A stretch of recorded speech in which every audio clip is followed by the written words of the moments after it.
नमस्कार, स्वागत है आप सभी का। आपके साथ मैं हूं पुनीत। तो चलिए खबरों की करेंगे शुरुआत। और सबसे पहले एक बड़ी खबर इस वक्त आपको बता रहे हैं कि कैसे धर्म को सियासी रंग देने की कोशिश हो रही है। मध्य प्रदेश में नेम प्लेट विवाद जो चल रहा है, हालांकि सुप्रीम कोर्ट की तरफ से इस पूरे मामले में सब कुछ साफ किया जा चुका है, लेकिन फिर भी नेता बयान देने से बाज नहीं आ रहे। और पूर्व सांसद प्रज्ञा सिंह ठाकुर ने ट्वीट कर दिया है और अब एक बार फिर से मध्य प्रदेश में इसको लेकर सियासत गर्मा गई है।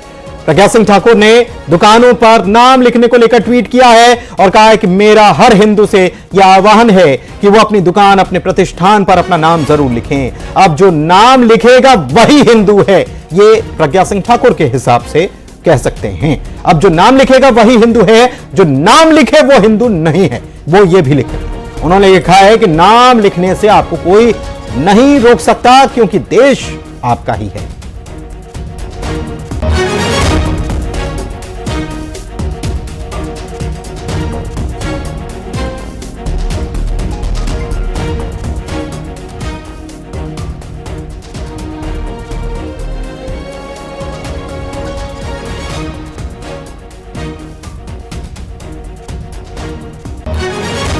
और कांग्रेस की तरफ से अभिनव बरोलिया साहब हमारे साथ जुड़े हुए हैं और नेहा बग्गा जी हमारे साथ बीजेपी की तरफ से जुड़ी हुई हैं। पहले कांग्रेस की प्रतिक्रिया इस पर ले लेते हैं। अभिनव जी, क्या कहेंगे? प्रज्ञा सिंह ठाकुर जो हैं वो ट्वीट कर रही हैं और कह रही हैं कि जो नाम लिखेगा वो हिंदू है, जो नहीं लिखेगा वो। देखिए, नफरत पुनीत जी, नफरत फैलाने वालों की बातों का जवाब जो है जनता ने भी जबरदस्त तरीके से दिया है और सुप्रीम कोर्ट ने भी दिया है। ये बातें कर सिर्फ सुर्खियां बटोरना, क्योंकि इनको जनता पूरे तरीके से नकार चुकी है, इनकी ऐसी बयानबाजी को भी जनता नकार चुकी है। सिर्फ सुर्खियां बटोरना, मीडिया में अपना अटेंशन गेन करना, ये दिखाता है कि अगर ऐसे बयान ये देंगी तो माहौल खराब होता है। और मैं चाहता हूं कि इनकी पार्टी भी, जिस पार्टी में ये है, इनकी सरकार, इनकी पार्टी संज्ञान ले और इन पर तुरंत कार्रवाई करे। कोर्ट में भी, कोर्ट के मामले को सुप्रीम कोर्ट ने आदेश दिया है, उसकी भी अवहेलना कर रही है। नेता है, सांसद रही है, उसके बाद भी अपनी इस तरीके की बयानबाजी से बाज नहीं आ रही है। हम चाहते हैं कि देश में जो है माहौल अच्छा रहे, शांतिपूर्ण माहौल रहे, लेकिन ये माहौल खराब करने वाले, नफरती माहौल बनाने वाले बयानबाजी देकर ये माहौल खराब कर रही है। आप ये बात भाजपा के प्रवक्ता से भी पूछ सकते हैं कि क्या वो समर्थन करती हैं ऐसी बातों का जो प्रज्ञा ठाकुर बोल रही हैं। ठीक है, पूछ लेते हैं नेहा जी। देखिए, मुझे लगता है कि अभिनव जी को तो इस बात पे फिर गौर करना चाहिए था और एक्शन दिलवाना चाहिए था। कल जो इनके इंडिया अलायंस के नेता शिवशंकर जी ने कहा कि अगर राम भगवान के अस्तित्व पर जो प्रश्न उठाया तब चुप हो गए थे ये अभिनव जी। आज बहुत ज्यादा कार्रवाई की बात कर रहे हैं। कांग्रेस पार्टी के तब कुछ नहीं निकलता है, ध्रुवीकरण के ऊपर कुछ नहीं निकलता। एक अगर दूसरे समुदाय का व्यक्ति गैंगरेप करता है और कांग्रेस पार्टी उसके साथ खड़ी रहती है, एक शब्द राहुल गांधी के मुंह से नहीं निकला है उत्तर प्रदेश के अयोध्या में जो कांड हुआ है, तो ये स्पष्ट दिखाता है कि ध्रुवीकरण कौन कर रहा है। जहां तक है दुकानों के नामकरण का बात, तो एक बात बहुत स्पष्ट है कि सुप्रीम कोर्ट ने इसमें अपना एक साइटेशन दिया है और भारतीय जनता पार्टी उसको प्राथमिकता से रखते हुए सुप्रीम कोर्ट के ऑर्डर्स के साथ चल रही है। लेकिन ये बीजेपी के ही अगर पूर्व सांसद अगर वो ये लिख रहे हैं जो लिखे नाम वो हिंदू, जो नाम ना लिखे वो ना हिंदू, मेरा आह्वान है, ये इसके क्या मायने? ये क्या बताने की कोशिश हो रही है? उनकी कुछ भावना है, क्योंकि शिवशंकर जी जैसे, कांग्रेस जैसे, इंडिया अलायंस जैसे लोग जो ध्रुवीकरण की नीति को अपनाते हैं, अगर उनकी कोई भावना है नाम लिखने को लेके तो वो व्यक्तिगत हो सकती है। सुप्रीम कोर्ट की गाइडलाइन के साथ में भारतीय जनता पार्टी है, पर मुझे लगता है कि शिवशंकर जी पे कार्रवाई पहले होनी चाहिए। क्या प्रभु श्री राम के अस्तित्व को ये मानते हैं कि नहीं अभिनव जी? सबसे पहले इसका जवाब दें। वो जो गैंगरेप हुआ है उसमें क्यों चुप है? क्योंकि दूसरे समुदाय का व्यक्ति उसमें संलिप्त है। अगर कोई और होता, हिंदू समाज से होता, तो अभी तक कांग्रेस पार्टी और उदाली गैंग पूरा इकट्ठा होकर सड़कों पर आ गया होता। तो ध्रुवीकरण कौन करता है और समाज को एकजुट कौन रखना चाहता है, ये सब जानते हैं। ये सब जानते हैं, ठीक है। वासु हमारे सहयोगी जो हैं वो भी भोपाल से हमारे साथ जुड़े हुए हैं, उनके पास भी जाएंगे, लेकिन उसके पहले अभिनव जी मैं आपके पास आ रहा हूं और मुद्दे से इधर उधर की बात नहीं करेंगे, सीधे इसी की बात करेंगे। आपने सुना कि क्या कह रही हैं नेहा जी? उन्होंने कह दिया कि भाई ये उनकी अपनी सोच हो सकती है, हम तो इसके साथ में नहीं हैं। ठीक है, देखिए मुझे मालूम था कि जवाब को इधर उधर करने की आदत है भाजपा के नेताओं प्रवक्ताओं की, लेकिन मैं इतना कहना चाहता हूं कि ये नफरत की बातें जो करता है इन पे कार्रवाई होनी चाहिए, उसका जवाब इन्होंने नहीं दिया। ठीक है, देंगे भी नहीं क्योंकि उनकी पार्टी की सांसद रही है, उनके लिए हमेशा इस तरीके का माहौल बनाने वाली नेता रहे कि हिंदू मुस्लिम होता रहे, क्योंकि ये पार्टी जो है भारतीय जनता पार्टी वो इसी नक्शे कदम पे क्योंकि वो दूसरे समुदाय से व्यक्ति जो रेपित है, ये आपका सौहार्द है, ये आपकी एकजुटता है। उस बच्ची के लिए कोई संवेदना नहीं है आपके नेता और आप लोगों के मन में। मुझे बताया गया कि फोनों पे संवेदनाएं नहीं है।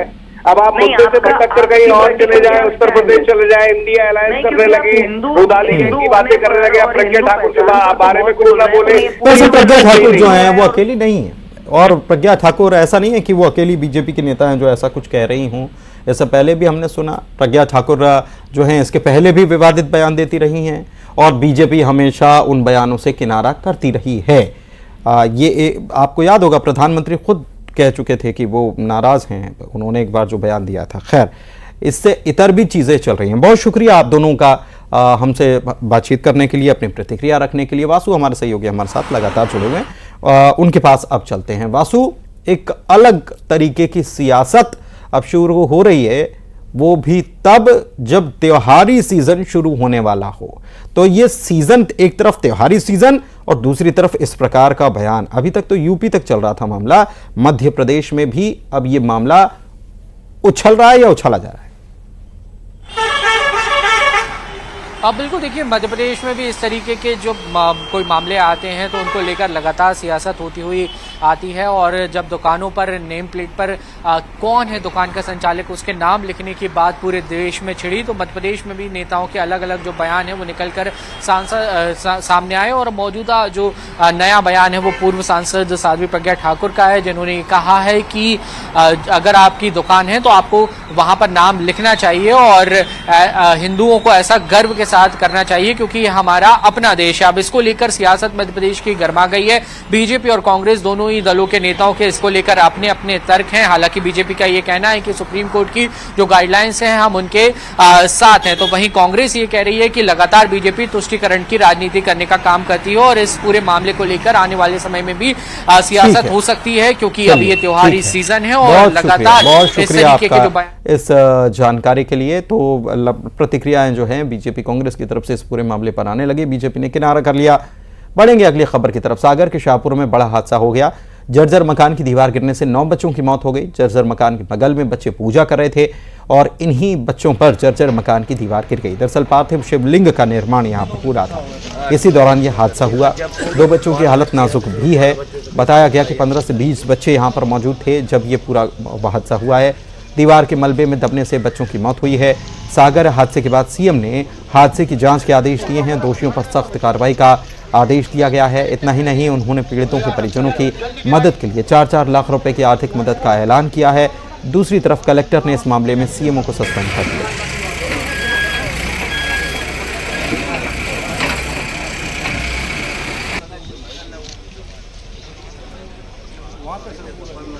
मकान की दीवार गिरने से 9 बच्चों की दबते हुए शिवलिंग का निर्माण कर रहे थे। सभी किशोर आयु के बच्चे थे, 10 वर्ष से लेकर 18 वर्ष तक। कुछ बच्चे तो ऐसे हैं जिनके जो अपने माता पिता की इकलौती संतान है। इसके बहुत ही हृदय बेदार घटना है। सास की सहायता जो कुछ भी मिल सकती है वो सब मिल जाएगी। उसके बारे में आज सभी प्रकार की घोषणा हो जाए, लेकिन आर्थिक सहायता से हम किसी के प्राण मात्र नहीं जा सकते। शाहपुर में शिव पटेल हैं जिनका जो है पिछले 2 दिन से भागवत की कथा चल रही थी। आज जो है शिवलिंग निर्माण का काम चल रहा था। वहाँ पे बच्चे भी जो है शिवलिंग का निर्माण कर रहे थे, क्योंकि रात भर से बारिश हो रही है। वहाँ पे एक दीवार थी, ईंट की कच्ची जोड़ाई वाली दीवार, वो टेंट के ऊपर गिर गई, जिससे जो है अभी तक जो की जानकारी में 9 बच्चों के ख़त्म होने की जानकारी है, जिसमें जो है 9 साल से लेकर के 19 साल तक के बच्चे हैं। इसमें 8 बच्चे यहाँ पे त्रि अस्पताल की मरचुरी में आ गए हैं, जिनकी मौके पे कार्रवाई, पुलिस कार्रवाई चल रही है और पोस्टमार्टम की कार्रवाई चल रही है। एक बच्चे की जानकारी लगी है, वो इलाज के लिए उसके परिवार वाले दमोह ले गए थे। उसके भी ख़त्म होने की जानकारी है। ये जो हरदौल मंदिर है शाहपुर, वहाँ पर पार्थिव शिवलिंग का निर्माण बच्चों के द्वारा किया जा रहा था। एक टेंट में ही सारे बच्चे बैठे हुए थे और चूँकि अतिवृष्टि लगातार बारिश हो रही, तो बारिश के कारण एक दीवार मकान की धंस गई और वो टेंट के ऊपर गिरी, जिससे लगभग 2 बच्चों की घटनास्थल मृत्यु हुई थी। उसके बाद उनको लाया गया और उसमें से 7 बच्चों की मृत्यु और रास्ते में या फिर अस्पताल पहुंचते ही हो गई। टोटल 9 बच्चों की मृत्यु अभी तक हो चुकी है। टोटल 11 लोग घायल हुए थे, उसमें से 2 लोग सुरक्षित हैं और 9 क्योंकि बहुत ही दुखद घटना का समाचार सुबह को मिला। 9 बच्चों की मृत्यु हुई, 2 सुरक्षित हैं। प्रशासन पूरी तरीके से सुबह से लगा हुआ है। हम सब लोग इस समय आप देख ही रहे हैं कि अस्पताल में मौजूद हैं। माननीय मुख्यमंत्री जी का सुबह फोन आया था, उन्होंने सबके परिवारों के लिए दुख व्यक्त किया है। 4-4 लाख रुपया हर परिवार के लिए सहायता की घोषणा की है। 1-1 लाख रुपया जो घायल है उनके लिए की है और जो भी संभव हो सकता है सरकार की तरफ से पूरी मदद मिलेगी। सरकारी स्कूल जो पुराने हो चुके हैं उनके आसपास बच्चे ना रहें, वहाँ भी दिखवा लें, कोई प्रकार की घटना न घट सके।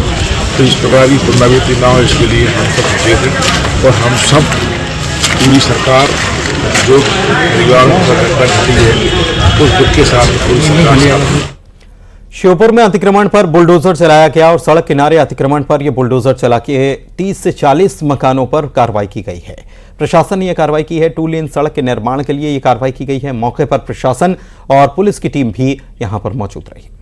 तस्वीरें आपको दिखा रहे हैं, बड़ी खबर भी बता रहे हैं। श्योपुर में अतिक्रमण पर बुलडोजर चलाया गया और बड़ी कार्रवाई को अंजाम दिया गया।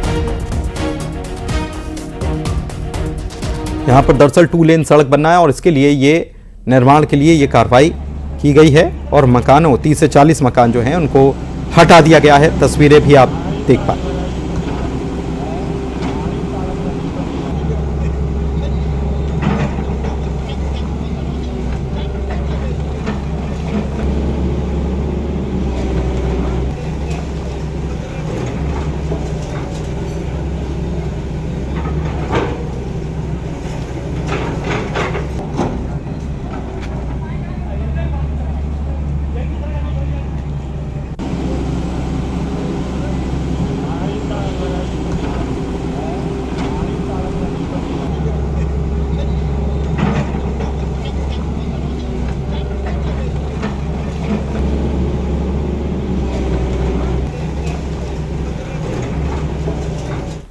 दीपक दंडोतिया हमारे संवाददाता हमारे साथ फोन लाइन पर जुड़े हुए हैं। ज्यादा जानकारी इस पूरी कार्रवाई को लेकर उनसे लेते हैं। दीपक, जानकारी दीजिए।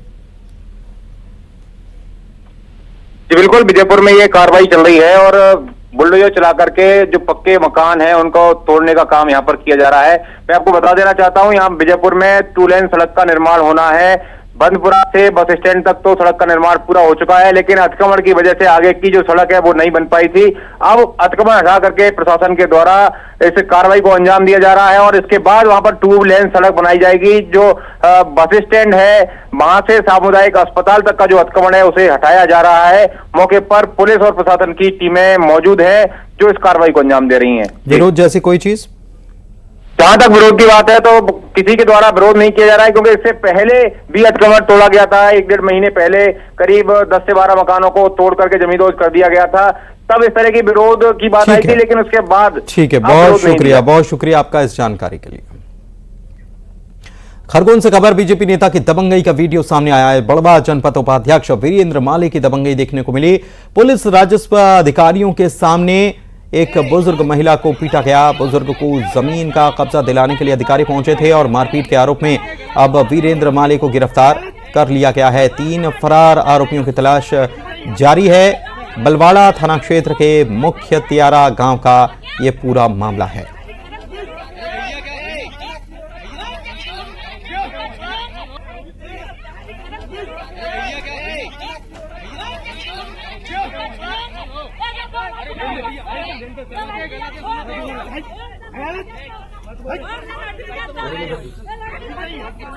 और भोपाल में बदमाशों का आतंक देखने को मिला। घर में घुसकर युवक को गोली मार दी गई। 4 से 5 बदमाशों ने इस पूरी वारदात को अंजाम दिया है। आपसी विवाद में गोली मारी गई।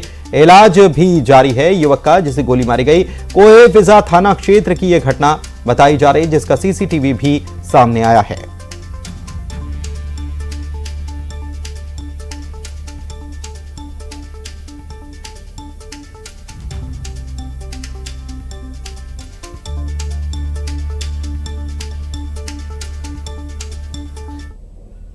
इधर छिंदवाड़ा में कट्टा नदी में तेज बहाव है और इसकी वजह से एक कार बह गई। जुनारदेव में कार के साथ एक श्रद्धालु के भी बहने की जानकारी मिल रही है। कार में बताया जाता है कि 5 लोग सवार थे, एक श्रद्धालु और कार जो है उन दोनों की तलाश की जा रही है, बाकी लोग तो बच गए। ये महाराष्ट्र के नागपुर के रहने वाले लोग बताए जाते हैं जो इस कार में सवार थे।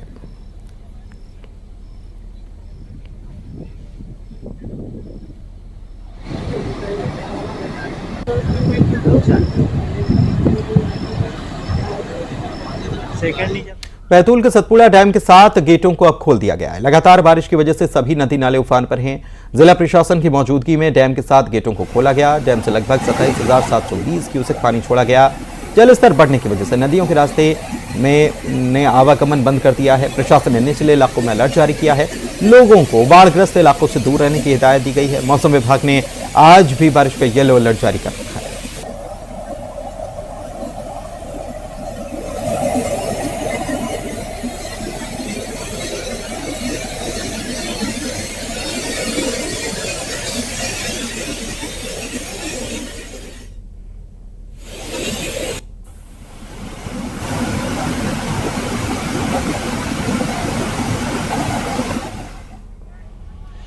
और टीकमगढ़ में बांध सुजारा बांध जो है इसका जलस्तर बढ़ गया है। बांध के 12 गेट खुलने पड़े हैं और बांध से 780 क्यूमैक्स पानी छोड़ा गया, जिसकी वजह से 8 से 12 फीट तक जलस्तर में इजाफा हो सकता है। निचले इलाकों में अलर्ट जारी कर दिया गया है।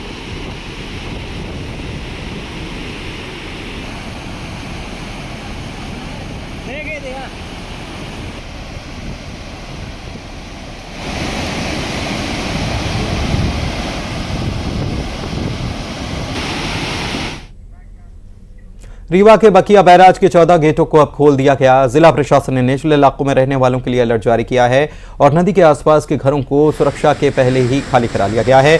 बता दें कि सतना में हर जिले में लगातार बारिश की वजह से तमस नदी का जलस्तर बढ़ा है। उसके बाद से प्रशासन अलर्ट पर है।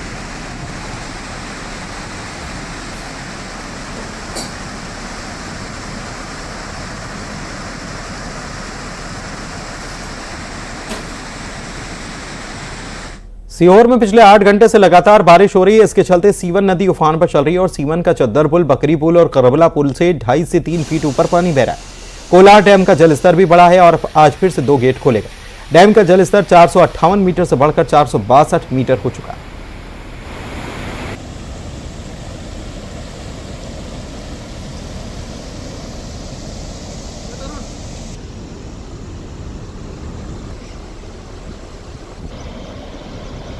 हो गया।